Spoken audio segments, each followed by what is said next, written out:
This is a momentous occasion. Welcome to the Famicom, Nihon Falcom. On Japanese computers, Nihon Falcom was the company for making action RPGs.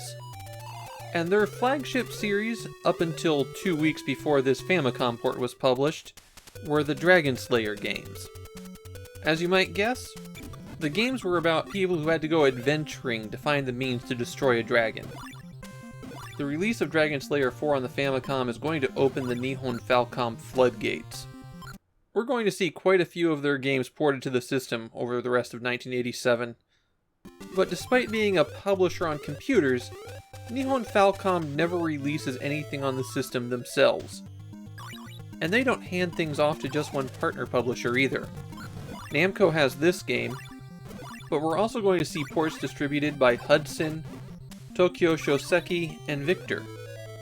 The full title of this game is Dragon Slayer IV: The Drassel Family.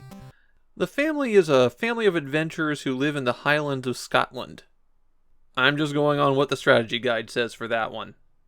There's a dragon making trouble, so they need to collect 4 crowns which will let the Chosen One get access to the Dragon Slayer sword, and then defeat the dragon.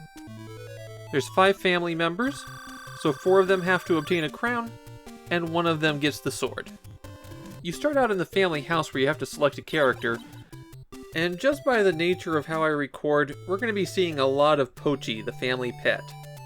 Each family member has different abilities, and getting through the game often requires that you use one family member to get equipment for the next. Pochi happens to be the one that you'll need to use first, and it took me about 45 minutes to complete her segment. Pochi's ability is that as a monster, she isn't harmed by the other monsters in the dungeon.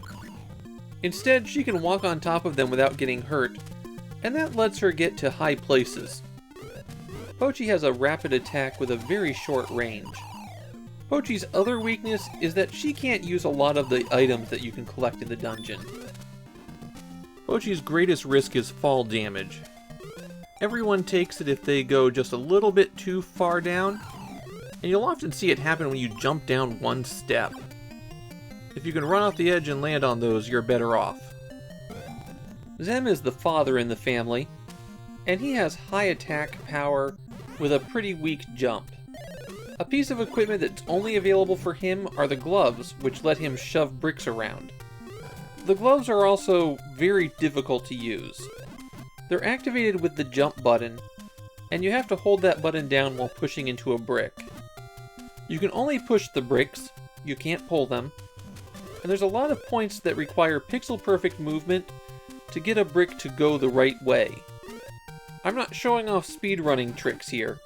This is required. Meina, the mother, is able to fly if the correct item's located, and she can also get a staff that lets her spend 1 magic point to open any locked door. Lil is the daughter, and she can jump high. Find the right shoes, and she can jump even higher. Finally, there's the son, Roas. He's the character that once you know what you're doing, you'll use the least. There's no reason to use him until the other 4 collect all their crowns, and it's a short jaunt for him to collect the Dragon Slayer sword and win the game. If you need to save your progress, you can talk to Grandma. She'll give you a password, and Grandpa will let you enter that password. The mechanics of running around the dungeon can be a little bit confusing. You have 4 meters: life, magic, keys, and money. The top bar in each of these meters represents 10, and the bottom is the singles, so you can have up to 99 of anything. Health is easy enough. If you run out, you're dead, unless you're carrying an elixir, in which case you go back to full health then. Magic is consumed every time you fire your weapon. If you run out, you can't attack until you get more magic. Most enemies take multiple shots to defeat, especially with the weaker characters, so you could find your magic depleting pretty quickly. Enemies respawn from these glowing spheres. You can't hurt them until they pop in, but they also can't hurt you, so you can walk right on top of them. Keys are used to open both chests and doors. You're always going to need more of those. Finally, money is not only used to purchase items in the dungeon, It costs 10 gold to stay at an inn, which refills your magic and health to full. You're probably going to want to do that a lot. Enemies drop different things for each of these meters, but they can also drop a scroll that will make you run fast. Getting multiple scrolls stacks as well. There's also this ring that makes you invincible. Watch out for these potions with a skull on top. They hurt you if you collect them. The problem is, they are often in the way, and it takes a long time for them to fade away. So you can eat the damage, or you can stand there for 15 seconds. If you're full on money, enemies don't drop any money. If you're running out of magic or health, they tend to drop that. There's a wide variety of items to collect in the dungeon, and before any of them can be used, they have to be equipped. The only times you can do that is after sleeping at an inn or when you're leaving your house. Then you can put the items into your upper right-hand bar, and you're able to select which one you're using by pressing the select button and hitting left and right. You press select again to continue playing, and if what you've selected is a consumable, it's used right then. The potions refill your health or magic when they run out.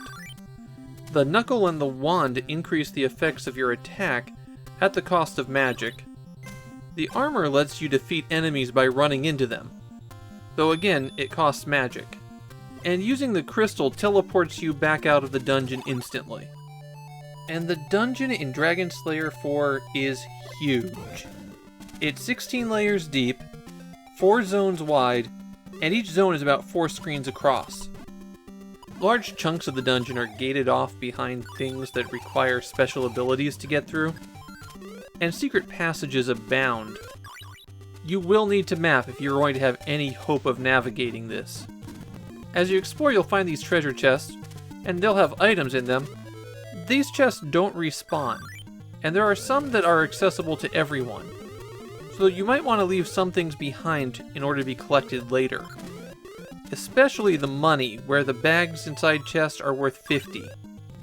What you're really looking for in those chests is a crown, and collecting that crown will teleport you into a boss arena. Defeat the boss, and you get to go back to the surface. I feel like Dragon Slayer IV is a fun concept that isn't implemented very well. Not the platforming or the combat, that's fine.